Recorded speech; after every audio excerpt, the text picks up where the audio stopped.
ሰይድ ከማል ሊያገባ ነው። ይህ ቪዲዮ 100,000 ላይክ ከገባ እኔ በዚህ አንድ ወር ውስጥ አገባለሁ። ሚዜዎች ወይም ደግሞ የሙሽሮች ቤተሰቦች አላህን ፍሩ። ከእንደዚህ አይነት ሙሲባ አላህ ይጠብቀን። ወንድማችን አብዲ ረጋሳ ከባድ ችግር ውስጥ ነው የሚገኘው። ሁላችሁም ወንድማችን አብዲ ረጋሳ ያለበትን ሁኔታ ታውቁታላችሁ። በደረሰበት ከፍተኛ አደጋ ምክንያት ውጭ ሀገር ሄዶ እንዲታከም ኡስታዛችን ያስለቀሰው እውነታ ምንድን ነው? አባቱን የግቢያችን ዘበኛ ነው ብሎ ለሱ ያስተዋወቃል። እናቱን ሲያሰቃይ የነበረ ሰው ከሞተ በኋላ አስክሬኑ አሊያም ጀናዛው ላይ የተገኘው አስደንጋጭ ነገር ሰሞኑ እጅግ አነጋጋሪው ሰርግ ያሰኛል። ማሻአላ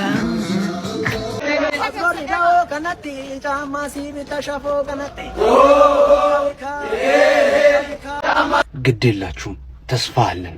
ጌታችን እንዲህ ያሉ ሪጃል ጀግና ባሮች ዱንያ ላይ እስካሉት ድረስ አሁን በሀገራችን ወላሂ ተስፋ አለን። ፈመን ሸረሐ አላሁ ሰድረሁ ሊልኢስላም ፈሁወ ዐላ ኑሪን ሚን ረቢህ። ሰላም አለይኩም ወራህመቱላሂ ወበረካቱ። ሰላም ድና የተከበራችሁ ተከታታዮች ባላችሁበት የአላህ ሰላም ዝነት ረድኤት ኢንሻአላህ ዛሬም ከምግድ የተመለከታችሁት አነጋጋሪ ተደዱ የተመረጡ እንዲሁም ደግሞ እስላማዊ ጉዳዮች ኢንሻአላህ እነዚህን ቪዲዮዎች በጋራ እንመለከታለን። ከእናንተ የሚጠበቀው ለቻናል ዲስኮኔክት ሰብስክራይብ በማድረግ ነበራችሁና ላይክ እያደረጋችሁ ሀሳብ አስተያየት እየሰጣችሁ እስከ ፕሮግራማችን ፍጻሜ አብራችሁን ቆዩ። ቀጥታ ወደ ቪዲዮ አለፍኩላችሁ። ለጀማ ከእንደዚህ አይነት ሙሲባ አላህ ይጠብቀን። ወንድማችን አብዲ ረጋሳ ከባድ ችግር ውስጥ ነው የሚገኘው። ትናንትና ያጋራው ቪዲዮ አለ እንግዲህ እንመለከታለን። ግን በዋናነት ከባድ ችግር ውስጥ ነው የሚገኘው ወንድማችን አብዲ ረጋሳ ማለት ነው። በገዛ ሚስቱ የፈላ ዘይት የተደፋበት ወንድማችን ነው። በዚህ መልኩ ተጎድቷል። ሰላም አለይኩም እንደምን አመሻችሁ። ሁላችሁም ወንድማችን አብዲ ረጋሳ ያለበትን ሁኔታ ታውቁታላችሁ። በደረሰበት ከፍተኛ አደጋ ምክንያት ውጭ ሀገር ሄዶ እንዲታከም ሪፈር ተደርጓል። ውጭ ሀገር ሄዶ የሚታከምበት የገንዘብ ወጪው 55,000 የአሜሪካን ዶላር ስለሆነ እሱም ሆነ ቤተሰቦቹ አቅም ስለሌላቸው የኛን ድጋፍ ነው ጠበቃ ያለውና እኔ በበኩሌ 500 የሳውዲ ሪያል ለመስጠት ቃል እገባለሁኝ። ሳስገባ ደግሞ ያስገባሁበትን አሳያችኋለሁኝ። ለታዋቂ ቲክቶከሮች ለታዋቂ ሰዎች እንዲታደርሱ ነው ይሄን ቪዲዮ እየሰራው ያለሁት። በድጋሚ የባንክ ቁጥሩን እናገራለሁኝ። 1000 የኢትዮጵያ ንግድ ባንክ 104457 03908 ይሄን ቪዲዮ ሼር በማድረግ ለታዋቂ ሰዎች አድርሱ። ታዋቂ ሰዎችን የምታውቁ ሰዎች ቢያንስ ቪዲዮ እንዲሰራ እንኳን አድርጉ፣ እንዲፖስት አድርጉ። በቲክቶክ በዩቲዩብ በየትኛውም የሶሻል ሚዲያ እህታችን ማሲ አላህ ከይር ጀዛሽን ይክፈለው። አላህ እጥፍ ድርብ አድርገው ይስጥሽ ለማለት እወዳለሁ። ያ ጀማ ሁላችንም እዚህ ነገር ላይ ልንረባረብ ይገባል። የበኩላችን አስተዋጽኦ እናበርክት። እንግዲህ አካውንቱን ሰምታችኋል። እንዲሁም ደግሞ እንግዲህ የወንድማችን ከረመዳን ጀምሮ እስካሁን በሕክምና ላይ ነው የሚገኘው።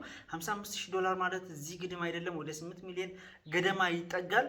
ይህ ሁሉ ገንዘብ ደግሞ ከየት ይመጣል? በጣም ከባድ ነው። ስለዚህ እንግዲህ ወደ ወንድሞቹ ጥሪ አቅርቧል። እኛ ደግሞ ከጎኑ ልንቆም ይገባል ብዬ አምናለሁ። አላህ እኔም እናንተም ከእንደዚህ አይነት ሙሲባ ከእንደዚህ አይነት ሚስት አላህ ይጠብቀን ለማለት ወዳለሁ። ወደ ሌላኛው ቪዲዮ አለፍኩላችሁ። እናቶቻችን ወይም ደግሞ ቤተሰቦቻችን የቅርብ ቤተሰቦቻችን የምናሰቃይ ሰዎች የሚገጥመን ዕጣ ፈንታ ምንድን እንደሆነ ታውቃላችሁ? እስኪ ቪዲዮ በጋራ እንመልከት። እናቱን ሲያሰቃይ የነበረ ሰው ከሞተ በኋላ አስክሬኑ አሊያም ጀናዛው ላይ የተገኘው አስደንጋጭ ነገር አካፍላችኋለሁ። ከዛ በፊት አንድ የሚያሳዝን ነገር ወንድማችን የጻፈልኛል። እሱ ላካፍላችሁና ሀሳብ ስጡበት። ወንድሜ ባለቤቴ ከእናቴ ጋር መስማማት አልቻለችም። ወይ እናትህን ምረጥ ወይ እኔን ምረጥ ትለኛለች። ምን ልበላት? እስቲ ምከረኝ። ባለቤቴ ደግሞ ወዳታለሁ። ሱብሃንአላህ። እኔ ምን መክራለሁ? አንተው ውሳኔ ስጥበት። እስቲ እናንተው ምከሩት። ወንድሜ ባለቤትህ ትወዳታለህ፣ እናትህስ? ትላንት የተዋወቅካት ሴት እንደ እንቁላል ትንከባከባለህ። አንተን አሳድጋ ለዚህ ያበቃች እናት ግን እንደ ጨርቅ አውጥተህ ትጥላለህ። ሱብሃንአላህ። ነገ አንተ ብትሞት ባለቤትህ ሌላ ወንድ ታገባለች። አንተ ብትሞት እናትህ ግን እድሜ ልኳ ልጅ እያለች እያለቀሰች ትኖራለች። ሱብሃንአላህ። እናትህ በልጃገረድነቷ የመጀመሪያ ጊዜ አንተን ወልዳ ባለቤቷ ቢሞት አንተን ለማሳደግ ሌላ ህይወቷን ትታ ካንተ ጋር ታረጃለች። እስቲ እናት የሌላቸው ሰዎች ሄደህ ጠይቃቸው። እናት ማለት ማናት? እናት ማለት ምንድነች ብለህ ጠይቅ። ይሄን ነገር እንዴት ለምርጫስ ለምክክር ሲቀመጣል? ሱብሃንአላህ። ታሪኩ በቀጣይ ቪዲዮ ይዤላችሁ እመጣለሁ። እስከዛ ሼር፣ ኮፒ ሊንክ፣ ፖስት ዲዩት አድርጉ። ቤቱን ፎሎ አድርጋችሁ ፎሎ አድርጉ። የአላህ ሰላም ማለት ከእናንተ ጋር። ሰላም አለይኩም ወራህመቱላሂ ወበረካቱ። ነፍሱላ ሞት ትቀምሳለች።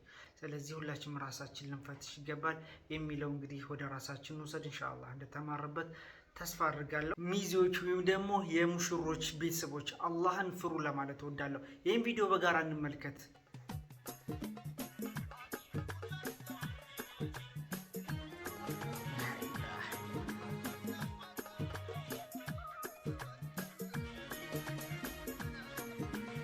እችን የመሰለች አይናፋር ሙሽሪት በዚህ መልኩ እንግዲህ አጣብቃ ከንፈር ልታሳስማቸው ነው። ይሄ ሁሉ ህዝብ በተሰበሰበበት ማለት ነው። በተደጋጋሚ ብዙ ጊዜ ካሜራ ተይዞ ሴት ሙሽሮችን ለማሳሰም ብዙ ጥረት ይደረጋል። እንዲሁም ቤተሰቦች እንዲሁም ደግሞ ሚዜዎች የሚባሉት አካላቶች ማለት ነው። አላህን ፍሩ። ከሙሽሮች ይልቁ እነሱ እየተፋፈሩ እየከበዳቸው እናንተ በዚህ መልኩ የምታሳስሙት ወደ ወንጀል የምትገፋፋቸው የትኞቹ ናችሁ? የትኛው ሸሪዓ ያዘ? የትኛው እንዴ? በጣም ይሄ ነውር ነው። የነውር ወላሂ ነውር ነው።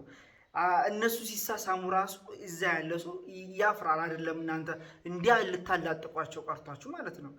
አኪሩ ዘመን ምን አይነት ዘመን ላይ ደርሰናል? አስተግፍሩላህ አልዓዚም። ከዚህ ጋር ተያይዞ አንድ ቪዲዮ እንመልከት። እንግዲህ ከትላንት በስቲያ ምናምን አቅርቤላችሁ ነበር፣ አልገባኝም ነበር። አንድ ወንድሜ ቪዲዮም ሰርቶበታል። እኚህ አባት እንግዲህ እየጨፈሩ ባለበት ሰዓት ሁለቱን ገፍትሯቸዋል። በሰርግ መሀል እጅግ አስደንጋጭ ነገር ነው የተመለከትነው።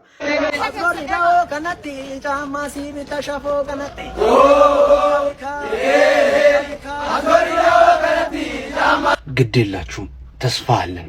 ጌታችን እንዲህ ያሉ ሪጃል ጀግና ባሮች ዱንያ ላይ እስካሉት ድረስ አሁን በሀገራችን ወላሂ ተስፋ አለን። እንደነዚህ መጨፈር ሱስ የሆነባቸው በትዳር ቀን በዒባዳ ቀን፣ ትዳር እኮ ዒባዳ ነው። ሰዎቹ በተለያየ የህይወት አጋጣሚ የተለያየን ህይወት አሳልፈው መጥተው የሚሳክኑበት፣ ወደ አላህ የሚመለሱበት፣ ሐራም የነበረውን ህይወታቸውን ሐላል የሚያደርጉበት፣ የኢማናቸውን ግማሽ የሚሞሉበት፣ ከአላህ ዘር የሚጠይቁበት፣ የተባረከ የአማረን ቤተሰብ የሚመሰርቱበት ታላቅ የአምልኮ አውድማ ነው። አላህ ዘንድ እጅግ የተወደደው ተግባር ቢኖር በትዳር እንደዚህ በሐላል መጣመር ነው። ነገር ዓለሙ ሁሉ የሚሰምርበት፣ ዱዓቸው ሁሉ የሚሳካበት ታላቅ የሆነ መንገድ ነው። በዚህ ቀን መደነስ፣ በዚህ ቀን ኢህቲላጥ፣ በዚህ ቀን መጨፈሩ እንዲህ ያሉ ሐራሞችን ሰርቶ ሙሽራውን የተቀደሰውን ቀን ወይም ወደ ኸይር መንገድ የሚገባበትን እለቱን ማበላሸት፣ በካሜራ የሚቀረጽ በቪዲዮ የሚቀመጥ አስፈላጊ ያልሆነ የተበላሸ ታሪክ ማኖር እንደ ኡማ ዛሬ ላይ የከሰርንበት ዓለም ነው። እንዲህ ያሉ ሪጃሎችን አላህ ከየማከሉ እያወጣ ደግሞ እንዲህ ባለ ሁኔታ ጥንካሬያቸውን ሲያሳየን ተስፋ እንዳለን ያሳያል። አላህ ይጠብቃቸው። እንደነኛ አይነቶች ከቻሉ በጸባይ ካልቻሉ የአላህን ህግ መጣስ እንዲህ በአደባባይ በኃይል የሚያወግዙትን የሚቃወሙትንም ጭምር አላህ ይጠብቃቸው፣ ይጠብቀን። አሰላሙ አለይኩም። አላህ ይጠብቃቸው፣ አላህ ይጠብቀን። እጅግ በጣም ጀግና አባት ናቸው። በዚህ መልኩ ነገሩ አሁን ላይ ተብራርቶልኛል። እኔም ማለት ነው ማሻአላህ እንግዲህ በሰርጋቸው ቀን ጭፈራ ሲጨፍሩ ሲጮሁባቸው ሲደለቁባቸው ከኋላ ማለት ነው ሴቶቹን ገፍትረው ነው በዚህ መልኩ የሄዱት ማለት ነው። ምክንያቱም ጀግና ናቸው ለዲናቸው። አሁን ላይ በተነገራችን ላይ በሰርጎቻችን ላይ እጅግ በጣም አሳፋሪ ተግባራቶች እያከናወን እንገኛለን። ልክ መጀመሪያው አሳየዋቸው መልኩ ማለት ነው። ሙሽሮችን በዛ መልኩ ለወንጀል መገፋፋት፣ በሰርግ መሀል ያልተገቡ ተግባራቶች በአደባባይ ትልቅ ትንሽ ሳይል እየተጨፈረ ሆቴል ተይዞ እየተደለቀ የሙስሊም ሰርግ እየተባለ ከሸሪዓ የወጣ በአደባባይ ወንጀሎች እየተስፋፉ ከዛም አልፎ ለራሳችን ቪዲዮ የሚቀመጥ አይደለም፣ ዓለም በሙሉ ወንጀሎችን እያስፋፋን በሰርጎቻችን ቀን አላህን እያመጽን ያለንበት ሁኔታ ስለሆነ ለእንደዚህ አይነት ነገራቶች ደግሞ ይህ ዋነኛ በር ከፋች ነው ብዬ አስባለሁ። እንግዲህ በሰርጎቻችሁ መሀል አላህን የምታስቆጡ ሰዎች አላህን ፍሩ ለማለት ወዳለሁ። ሰርጎቻችን በተቻለን አቅም ሸሪዓዊ ለማድረግ እንሞክር። ኢንሻአላህ መብሩክ እንላለን። እውነት ከሆነ ሰይድ ከማል ላገባ ነው፣ ይህ ቪዲዮ 100,000 ላይ ከገባ ይላል። ይህ ቪዲዮ 100,000 ላይ ከገባ እኔ በዚህ አንድ ወር ውስጥ አገባለሁ ልላችሁ አይደለም የመጣሁት። ለምንድነው ሙስሊሞች ካፊሮች የጀመሩትን ትሬንድ ወይም ደግሞ ቻሌንጅ ዝም ብለን ትሬንድ ስለሆነ ብቻ ምን ሰራው? ብዙ ሴቶች እንዲሁም ብዙ ወንዶች በዘፈን ቪዲዮ ስለሰሩ እኛም በዘፈን ምን ሰራው? ብዙ ባልና ሚስቶች በዘፈን እያገቡ ስለሆነ እኛም በዘፈን የምናገባው። ማንም ሰው ያመጣውንና እንደዚሁ ማንም ሰው የጀመረውን ቻሌንጅ እንደ ሙስሊም ዝም ብለን እየተቀበልን ምናሰራጨው። ሙስሊም እህቶቻችን ግማሾቹ ትሬንድ እየሰሩ እንደዚሁም እየጨፈሩ ተወጣጥረው እየደነሱ ስለሆነ ለምንድነው አንቺስ ዘፈን እየሰራሽ እየተወጣጠርሽ ሚዲያ ላይ የምትወጪ? ሙስሊሞች እንደ እስልምና የራሳችን ህግ አለን። ቁርአንና ሐዲስ የነብዩ ሰለላሁ ዐለይሂ ወሰለም ሱና በሱ ነው እንጂ የምንመራው እኛ በትሬንድ አንመራም። ስለዚህ ሁላችንም ሙስሊሞች ትሬንድ ሳይሆን መከተል ያለብን እንግዲህ ቁርአንና ሐዲስና የነብዩን ሰለላሁ ዐለይሂ ወሰለም ሱና ነው። ከዛ በኋላ ላይኩም ፎሎውም ሁሉ ነገርም ይመጣል። ኢንሻአላህ ንያችሁን አስተካክላችሁ ስሩ እንጂ ትሬንድን ተከታይ አትሁኑ።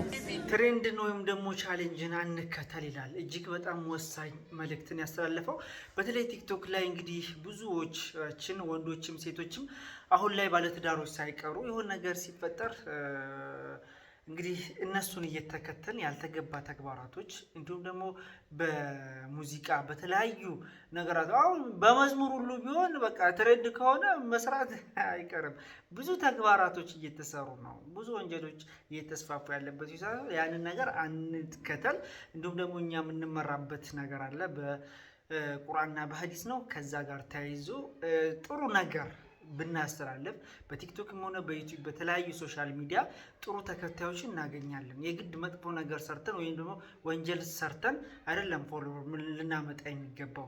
ወላሂ እነዛ ነገራቶች በጣም እጅግ ዋጋ ያስከፍሉናል። ስለዚህ ልንጠነቀቅ ይገባል እና አንድ ላጤ ወንድማችን ልንገላገል ነው ብዬ ነበረ። እንግዲህ ከዚህ ጋር ተያይዞ ቫይራል እንዲወጣለት አድርጎ ነው እና በቅርብ ያገባል ብዬ ተስፋ አደርጋለሁ። አግባ፣ እኛ እኮ አግብተናል። ምርጥ ጓደኛዬ ነው፣ የምወደው የሙስሊም ወንድሜ ነው። አላህ እንግዲህ ጥሩ የምትወደውን የምትፈልገውን ከንያህ በላይ አላህ ቆንጆ ሷል የሆነውን ትዳር ይስጥ ለማለት እወዳለሁ። ዱዓ አድርጉለት ለወንድማችን፣ ለእናንተም አላህ ይስጣችሁ ኢንሻአላህ። ኡስታዛችን ያስለቀሰው እውነታ ምንድን ነው? በጋራ እንመልከት። የብዙዎቻችን ልብ ይገዛል። አባቱን የግቢያችን ዘበኛ ነው ብሎ ለሱ ያስተዋወቃል። ነሳሉ አባቱን የግቢያችን ዘበኛ ነው፣ እናቱን የማድቤታችን ሰራተኛ ናት፣ የጽዳት ሰራተኛ ናት ብሎ ለጓደኞቹ እናቱን ያስተዋወቀ ሰው አለ። ሱብሃንአላህ። ነዓም አንተ ምንም ሀብታም ብትሆን፣ ምንም ቤት ብትነዳ፣ ምንም ቢዋይዲ ብትነዳ፣ ምንም ኮሮና ብትነዳ፣ ምንም ከቱርክና ከአሜሪካን ጫማ እያስመጣ ብትለብስ፣ ምንም የምተኛበት አልጋ ከቱርክ ከአሜሪካ ቢሆን፣ ምንም የምትኖርበት ቪላ የተሽቆጠቆጠ ብትሆን፣ ምንም የምትበላው እያመረች ገበጌ ዶሮ የፍየል ያሳ ቢሆን፣ ምንጭህ ከዛ ከደካማ አባትህ ነው። ከዛ ከጉስቋላ አባትህ ነው። ከዛ ከደካማ አባትህ ነው። ከዛች ከደካማ እናትህ ናት። ናም ኪት ነው የመጣኸው አንተ። ሱብሃንአላህ። የውመ ሚነል አያም አንድ ሰው እናቱ እርጅት ብላ ጉስቁል ብላ እናቱን አዝሎ በይቱላህ ካባ ሐጅ ሲያስደርጋት ሲጠውፍ ማንን አገኘ? አብደላህ ብን ዑመር ረዲየላሁ ዐንሁ አርዳህ። አብደላህ ብን ዑመር የዑመር ብን ኸጣብን ልጅ አገኘና ይህ ሰው ጠየቀው፣ የአብደላህ ሃዚህ ኡሚ፣ ይቺ እናቴ ናት አለው። ይቺ እናቴ ናት ያዘልኳት፣ እኔ ለእናቴ ግመሏ ናት መጓጓዣዋ፣ ግመሏ ነኝ እኔ፣ መጸዳጃ ቤቷ ሽንት ቤቷ ነኝ እኔ፣ እላይ ላይ ነው የምትጸዳዳው፣ አልጋዋ ነኝ እኔው ላይ ነው የምተኛው፣ ሁሉ ሀጃዋ እኔ ላይ ነው። ይኸው አሁን ደግሞ አዝያት ተሸክሚያት በኢትዮጵያ እያስጠወፍኳት ሐጅ እያስደረግኳት ነው። የእናቴን ሐቅ ተወጥቻለሁን ብሎ ሲጠይቀው ሱብሃንአላህ በል አሕሰንት፣ በል ጥሩ ሰርተሃል፣ ጀዛህን አላህ ይክፈል። ነገር ግን የእናትህን ሐቅ እንኳን ልትመልስላት አይደለም፣ አንድ አንተ ሕፃን እያለ ድክ ስትል የሆነ ሰዓት እንቅፋት ሲመታ ስትል አንተ ገና ሳትወድቅ እንዲህ ስትል ወደቀ ብላ ልቧ ስንጥቅ ያለውን ቦታ እንኳን የዛን ቀኑን እንኳን አልሸፈንክላትም። ሱብሃንአላህ። ደሞ እኮ እናትህ ስትወልድህ ወወዳቱሁ ኩርሃ ሐምሉሁ ወፊሳሉሁ 30 ሸህራ ስትወልድህ ተሰቃይታ ነፍሷን ቁማራ ሲይዛ እኮ ነው አንተን የወለደች። ሱብሃንአላህ። ሱብሃንአላህ። እኛ ቢሊየነር ነን ሚሊየነር ነን፣ ነገር ግን እናቱና አባቶቻችን ቼክ ማናደርግ። ከዛም አልፎ ደግሞ ይሄ እኮ ዘበኛዬ ነው፣ እቺ እኮ የቤት ሰራተኛዬ ናት ብለን የገዛ እናትና አባቶቻችን የምናስተዋውቅ አለን አይደል? ሱብሃንአላህ። የእናትና አባትን ሐቅ ተመለከታችሁታ? አላህ ይጠብቀን፣ አላህ የነሱን አውፈታ ይስጠን ለማለት እወዳለሁ። ምንም የምለው ነገር የለም። ኡስታዝ ሁሉን ነገር ተናግሯል። ነገር ግን ሁላችንም ወደማይቀረው አኺራ ሂጅ ነው። እቺ ነፍስ ሁላ ሞት ትቀምሳለች። ስለዚህ ሁላችንም ራሳችን ልንፈትሽ ይገባል የሚለው እንግዲህ ወደ ራሳችን ወሰድ ኢንሻአላህ እንደተማረበት ተስፋ አድርጋለሁ። አነጋጋሪው ሰርግ በጋራ እንመልከት። ከዛም አልፎ ደግሞ አንዲት ህፃን ሙሽሪት አስመለክታችኋለሁ። ማሻአላህ በሏት እንግዲህ እንደናንተ ሌላ ጸባይ ምግባራችሁ ያሰኛል ማሻአላህ ማማረ ጸባይ ላይ ውበትን ደራርቦ ሀለቀ ሻሊቁ እንደ ወርቅ አባቱ አንተ ቤት ለቀበለ ቤት ሲገባ